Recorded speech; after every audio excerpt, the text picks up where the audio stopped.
I wanna see the light.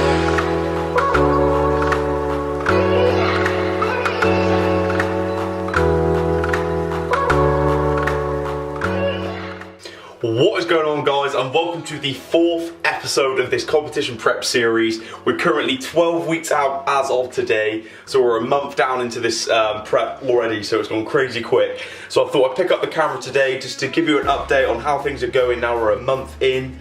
And what the plan is over the next 12 weeks as we lead up to show day. So it's currently about 9:30 in the morning, so I'm just going to weigh myself and let you guys know where I'm at. We are weighing in around about 85.3 kg. So since you've last seen, I've dropped around about 5 kilograms since the start of prep, so that is a massive drop. I'm just going to go and get breakfast in now, and now my steps are up to around about 12,000 a day, so I'm going to go out and get my steps in, bring you guys along with me and just give you a bit of an update of where I'm at.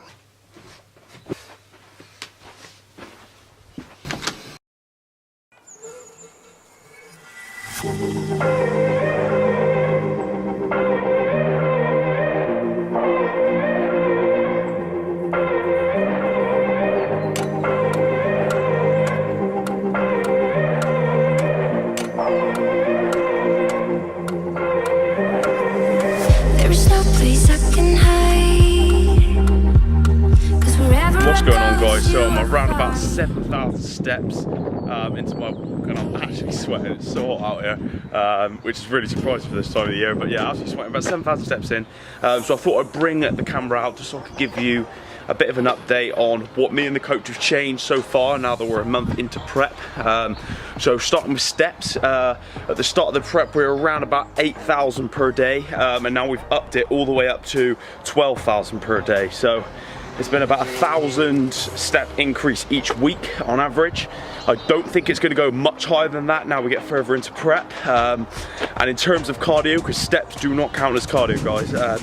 So cardio, I've just brought it in this week. So I'm in a brilliant position being a month into prep already and only just bringing in cardio in. So that means I've got loads of room to increase it. I'm starting off with just 30 minutes on an incline treadmill every rest day, and I train 2 days on, 1 day off. So that means every 3 days I'm going to be doing cardio, 30 minutes on a treadmill. A lot of people track their progress by just going for time and how many calories they burn. But instead, me and my coach have decided to go for beats per minute. So that's slightly different to what a lot of people do, and the reason behind this is because as I get further into prep and the more cardio I do, the more aerobically fit I'm going to get, more cardiovascularly efficient my body's going to become. So it's going to be a lot easier for my body. So I'm going to try and stick at around about 130 beats per minute for the entirety of the prep. And the reason behind this is because my body is going to be in the most optimal state to burn fat when in 130 beats per minute. So I'm going to make sure I stick at 130 beats per minute on a certain height and a certain speed, and obviously the height and speed is going to have to increase and change the further we get into prep, because my body's obviously going to become fitter and the heart rate would drop as I get fitter if it was to stay at the same height and speed. So yeah, that's the plan in terms of cardio. In terms of training, I'm progressively overloading on every single movement. I'm getting stronger, I'm getting more reps, which is a great sign that I'm holding on to muscle as my weight's still dropping. So we're doing something right, and as you guys seen, we have had a 5 kg drop since the start of the prep in only a month. And to a lot of people that does seem like a big drop, but a lot of it was water weight, and also we can afford to have that drop at the start of prep when you're holding on to more body weight. As long as I'm still getting stronger, we can afford to take that big hit and get the first initial weight off quite quickly. Obviously, the further I go into prep, the more susceptible I'm going to be to losing muscle, so I'm going to want to be taking those weekly weight drops a lot slower, and sort of around about 0.5 kg weight loss a week. But we're not at that stage yet, so we can still drop the calories, which we are. Calories are around about 2,200 now on a rest day. As the rest days, we really want to utilize that as a fat burning day. Carbs are down to around about 175 grams on that day. Fats at around about 80, and protein still at 200. So those days with the cardio, the steps high, calories low, that is going to be the real days where we really want to get that fat off. And then on training days, calories have still come down, but we've made sure that the carbs are still there to support that training performance, make sure we're still getting stronger and retaining that muscle mass, because that is absolutely key further we get into prep. So everything is going perfect so far. I found it very easy so far. I'm in a great routine. The hardest thing I'd probably say of prep so far is just the mental game of the first 4 weeks, as it's very tough because you lose that initial weight. A lot of it's glycogen and water, so you become very flat very quickly. And the fat actually hasn't started to come off at this point. So you feel very small in clothes. You haven't got that roundness yet. But you got to keep going. Anyone on prep, you just have to keep mentally staying strong through that first bit, because you'll hit that tipping point, which I have around about a few days ago, where the fat really starts to come off, your shape starts to come in, you look a lot fuller, you feel lean, with still that size on there. So you really got to just battle through on that first bit. That has been the only part that's probably been tough on this prep so far. I know it's going to get a lot harder over these next 12 weeks. I've had no diet fatigue yet, which is ideal. But as the calories start to drop lower, cardio goes up, the body will start to feel it and take its toll. But as of yet, it's going very, very well.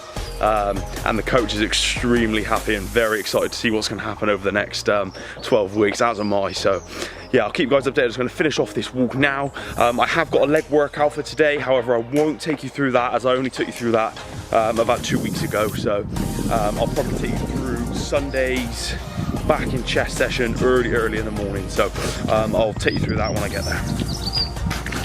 What's going on, guys? So I'm just about to go in and hit my chest and back session. It's currently about 7:30 in the morning, so it's very early for me. I don't normally train at this time, but I've still got big numbers to hit regardless.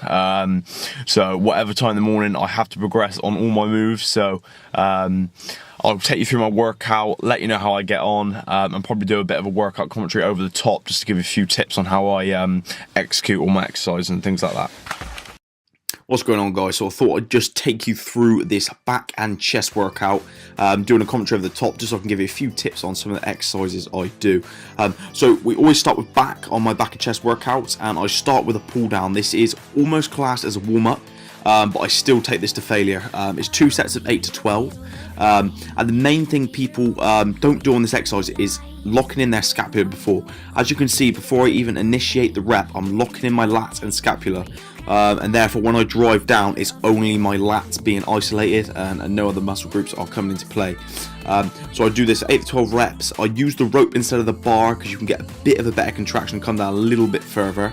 And a real stretch. You want to pull down as far away from your body as you can, and slowly let it up as far away from your body as you can, and almost sit upright and squeeze those lats like this on the very last rep.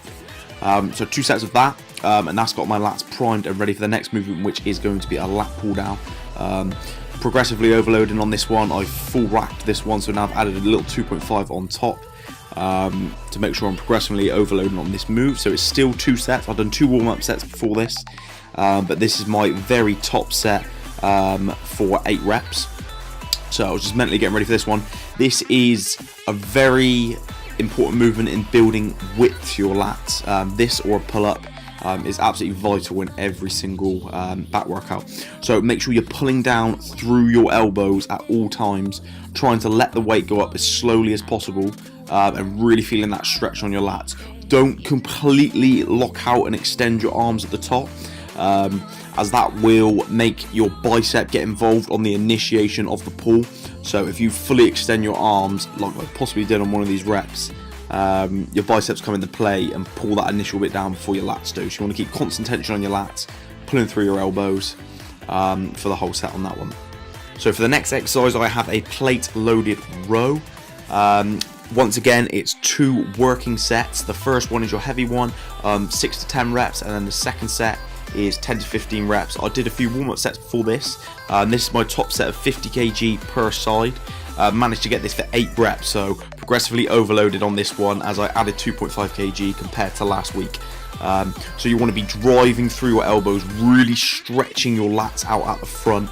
And when you pull back, don't let that chest come off the pad too much, as that will just lead to a little bit of momentum coming into play and not retracting your back properly. So doing all these rows are going to give real good thickness to your back, still going as heavy as I can to ensure that I keep the thickness to my back as I'm losing the body weight. So still getting stronger each session, which is brilliant. After this, I did do a high cable row, which I didn't film. So I did that for a muscle round, so 6 sets of 4 reps with 10 seconds rest in between, so it's just one big long set. After that, we come into chest. I've done a little bit of a warm up to make sure my chest is primed, ready for the first movement. And I was a bit of an idiot and I put it on manual focus, so that is why it's out of focus, so I apologise for that. But the first exercise is dumbbell flies. Very, very good movement if it's executed properly. As you're seeing, I'm coming all the way down with a slight bend in my elbows, getting a huge stretch on my chest, and I'm not coming all the way up. If you bring the dumbbells together at the top of the movement, you're going to lose the tension on the chest, and it's almost classed as resting. So whatever you do, don't bring those dumbbells all the way together at any point in the set, and that's going to keep constant tension on the chest. I had 2 sets of 8 to 12 reps. Previously, the last week, I got 10 reps on both sets. And then this week, I managed to get 12 reps on both sets. So progressively overload once again, which is ideal. And what I do, once I outwork the rep ranges, I then up the weight. So each week, I'll add reps until I maximize and get to the top of that rep range. And that's when you up the weight. And that's how I progressively overload on all my sessions. So the next chest movement I moved on to was a very high incline press. Got this machine at my gym and it is very, very good for building that thickness across the top of the chest. Front delts can come into play a little bit, but this really is a good machine. Very, very difficult. So I really, before I even start the movement, very similar to the start of dumbbell flies, I retract my scapula, make sure my shoulders are pinned back to try and place a little bit more emphasis on the chest. So this is my very top set, which was very heavy, and that was a 6 to 10 rep range, and I managed to get 6 reps on that one, so it's very heavy. See, that last rep locking out was a real challenge. And then the next set was a set of 10 to 15, so I managed to get 12 reps on this one. So even at this time in the morning, I'm progressing on all my moves. So I've dropped, as you've seen earlier, 5 kg, yet I'm still getting stronger. This is a very good sign that I'm retaining onto muscle mass. So I'm going to make sure I'm still progressing the overload for as many weeks as possible going into this prep. Obviously, when the food drops a lot lower and my body is fatiguing and not recovering as well, once the cardio goes up, I'm not obviously going to expect to keep progressing every single session, but I've got to make the most of it and get as strong as I can until the calories do drop and diet fatigue and energy drops really low. So that's when you're going to really struggle to progress on all your moves in every single session. That is one thing that my coach has got me to do that I never done before, and that is writing down every single rep and every single set, tracking it, ensuring I progressively overload.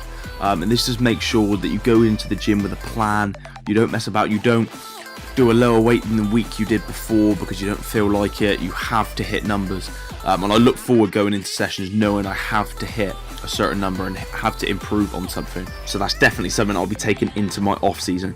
So the last exercise on chest was a dumbbell chest press. I much rather this over a barbell bench press, just because you can bring your arms across and squeeze your chest in the natural plane of motion that your chest contracts in, whereas with a barbell you're fixed to going straight up and down. So I personally don't get a good my muscle connection on the barbell as I do the dumbbell. So once again, I got a set of 6 to 10 and a set of 10 to 15. So this will be the last exercise. I did do a bit of rear delts after this, and I went into a little bit of posing practice after, so I'll show you that. But other than that, that is the end of this episode. So thank you guys for watching. Make sure you subscribe if you haven't already, so you can keep up to date with this series, and I'll see you in the next one. If only we could travel back in time.